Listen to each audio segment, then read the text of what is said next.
Hi, my name is Stacy Mandeville, and today I'm speaking with consumer protection attorney Daniel Schlanger. Today we're going to talk a little bit about what his firm does in order to help people protect themselves against unfair debt collection and auto dealer tactics. Hi, Daniel. How are you today? Great, how are you? Great. So, to start with, let's just tell us how would you describe Schlanger and Schlanger's consumer protection practice? We help people who have been treated unfairly by debt collectors and auto dealers. More generally, we help people deal with a wide variety of debt and credit related problems. Sometimes that takes the form of defending collection lawsuits that have been brought against our clients, typically for medical or credit card debt. In other cases, we bring lawsuits against debt collectors and auto dealers for unfair practices. We bring both individual claims and class actions on behalf of consumers.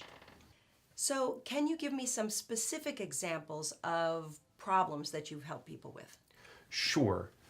In the debt collection defense context, we often represent people who have not been properly served with the summons and complaint and the action against them. As a result, the first time they even find out about the lawsuit is after the lawsuit's over. They typically find out when their wages are being garnished or their bank account is frozen out of the blue.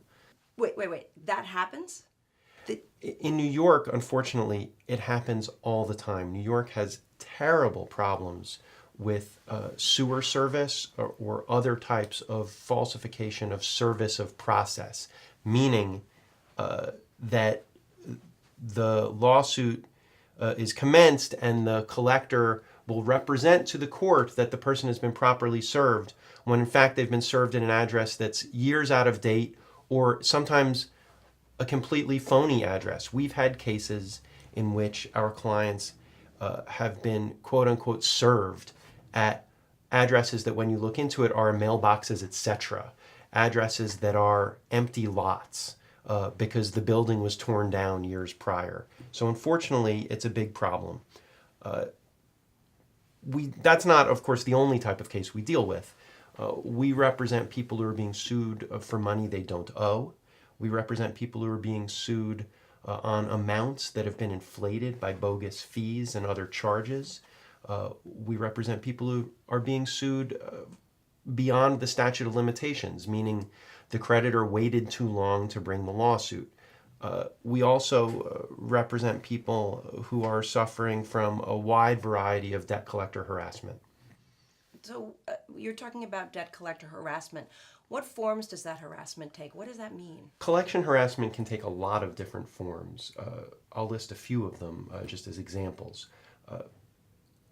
Collectors will sometimes call a debtor or alleged debtor an excessive number of times, multiple times a day over an extended period. We've had cases involving as many as 1,500 to 2,000 calls over a several month period. Wow. We have also seen a wide variety of threats by debt collectors to do things that they're not lawfully entitled to do. For example, one obvious example would be threats to do things that a debt collector can never do. For example, that the person will be put in jail if they don't pay their debt. But the more common sorts of examples you see are a little bit more subtle than that. For example, a debt collector might threaten to have somebody's wages garnished if they don't settle right this minute, when in fact the debt collection firm hasn't yet even initiated a lawsuit, much less taken a judgment, much less started a garnishment. So they're not in a position to garnish the person's wages immediately. Another form of collection harassment would be threatening to do things that, even if you're entitled to do them as a collector, you have no intention of doing. That's also unlawful. And probably the most common form of collection misconduct we see is collectors misstating a consumer's rights when the consumer is talking with them about the debt and trying to negotiate. And so collectors will routinely give consumers false options about how they might handle the situation, and that's unlawful under federal law. Those are a few of the examples. So you step in and help the consumer know what their rights are, in Well, addition to everything else. So we would typically start with letting the consumer know what their rights were, and then, if it was appropriate, bring a lawsuit against the collection company for its misconduct. Daniel, earlier you mentioned that people would sometimes have problems with auto dealers. Talk to me about that.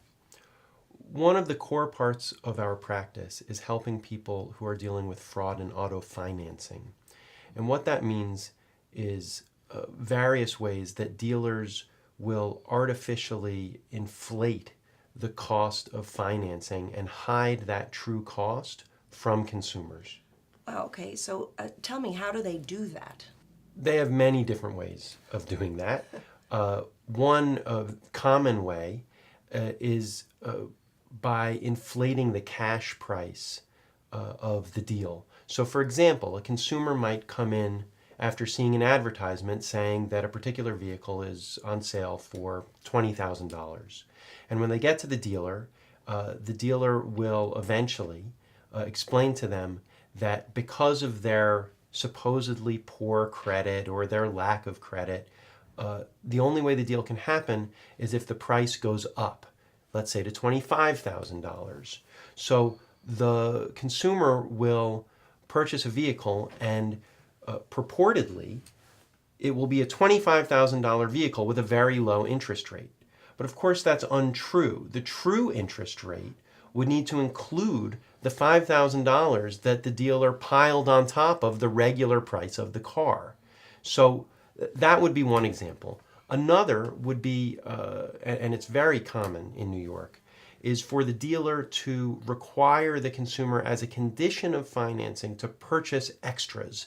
For example, a warranty, or extra insurance, or an additional service agreement, or any number of other anti-theft would be an anti-theft policy, any number of other extras. Because those additional charges are a condition of financing, they are in fact finance charges. And so if you were to look at this deal honestly, you would see that, again, the interest rate is not the low rate that's listed in the deal. It's a much higher rate because the rate that's listed in the deal doesn't include the thousands of dollars of extras that the person was required to purchase as a condition of getting the loan. Talk to me a little bit about who your clients are. Do they fit into any one particular kind of person? They really don't. One of the big misconceptions about consumer practice is that all of the clients are poor, without jobs, or even quote-unquote deadbeats. Nothing could be further from the truth. We have seen through years of working with consumers that debt and credit-related problems can happen to anybody through a prior period of unemployment, through medical bills, from people taking time off to care for family members, because of divorce, because of identity theft or inaccurate credit reporting. These sorts of things can really happen to anybody. And as a result, our clients really come from every income bracket and every walk of life. Wow, that's really interesting. I didn't know that. So I really want to know, what do you like about your practice? What's your favorite part? I love what I do. And the reason that I love what I do is that every day I and the other attorneys who work here get to go to work and help people who have been treated unfairly. And not only do we get to help those people and improve their situation, but through doing that, we're able to force debt collectors and auto dealers more generally to clean up their act. It is just a fantastic way to practice law. You're a force for good in the system. That's what we aim to do every day. Wow. I think that we take tremendous pride in the quality of our lawyering, and we also take pride in our ability to help people with a wide variety of debt and credit related problems.